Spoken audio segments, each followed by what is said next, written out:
ප්‍රශ්නයත් එක්ක සටන් කරපු LTT ත්‍රස්තවාදීන් බටහිර බලවේගත් එක්ක සටන් කරපු LTT ත්‍රස්තවාදීන් විශේෂයෙන්ම අපිට මුහුණ දෙනකොට ඔවුන්ගේ ආශිර්වාද වලින් අපි දන්නවා ඒ සියල්ලම ඔබතුමාට වසර දෙකමාරකින් ඔබතුමා ජයග්‍රහණය කළා කියන්නේ අතිගරු ජනාධිපතිතුමනි කවුරුන් කෙසේ කිව්වත් ඔබතුමා කලේ මහා ප්‍රාතිහාර්යයක් ඔබතුමා කලේ මහා ප්‍රාතිහාර්යයක් එය පුදුම සහගත දෙයක් එය කිසිවෙකුටත් විශ්වාස කළ නොහැකි දෙයක් එය මහා පුදුමාකාර වූ දෙයක් වසර දෙකමාරකින් මේ ලැබූ ජයග්‍රහණය ඒ වගේම තමයි ඔබතුමාගේ පාලන කාල සීමාව තුල අපි තාමත් මාද සතුටු වෙනවා මේ තිබෙන පසුබිමත් එක්ක යුද්ධය ජයග්‍රහණය කෙරුවා වගේම අපිට බොහෝ කෙටි කාල සීමාවකින් මේ රටේ මහා සංවර්ධනයක් කරන්නට අපිට පුළුවන්කම ලැබුණා අතිගරු ජනාධිපතිතුමනි ඔබතුමා ආරම්භ කරපු මහා යෝධ සංවර්ධනය තුල තව වසර 100කට අවශ්‍ය වරායන් 5ක් ඔබතුමා ඉදි කරලා තිබෙනවා ඒ වගේම නොරොච්චෝලේ කොත්මුලේ කෙරවල පිටිය වැනි විදුලි බලාගාර ඉදි කරලා තිබෙනවා ඔබතුමා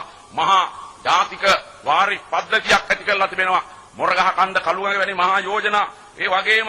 උමාඔය දැදුරුවය වැනි මහා යෝජනා ඔබතුමා ක්‍රියාත්මක කරලා තිබෙනවා ඒ වගේම ජාතික මාර්ග පද්ධතිය මේ රටේ පුදුමාකාර විදිහට අද ශක්තිමත්ව නිර්මාණය වෙලා කටයුතු කරලා තිබෙනවා ගුවන් පාලම් හදලා මේ රටේ සංවර්ධනයේ මහා පිම්මක් ඉස්සරහට පැනලා තිබෙනවා ජාතික සවිය තුල ගම නැගුණ ජනාධිපතිතුමනි මග නැගුමෙන් මග හැදුන ජනාධිපතිතුමනි ඒක මේ රටේ හෘද සාක්ෂිය තුල මේ රටේ සෑම කෙනෙක්ම දන්න වික්‍රමසිංහ මහතාගේ අවුරුදු දෙකමාර රට මහා පාවා දීමකට ලක් කරමින් ප්‍රභාකරන් සමග ගිවිසුම අත්සන් කරමින් දැහැමින් සෙමින් රට පාලනය කිරීමට ඔහු බලාපොරොත්තු වුණා ත්‍රස්තවාදය ශක්තිමත් කරමින්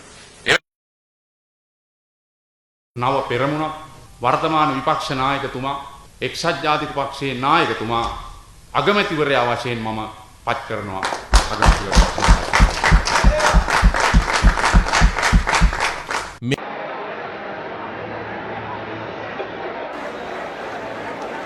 ශ්‍රී ලංකා ප්‍රජාතාන්ත්‍රික සමාජවාදී ජනරජයේ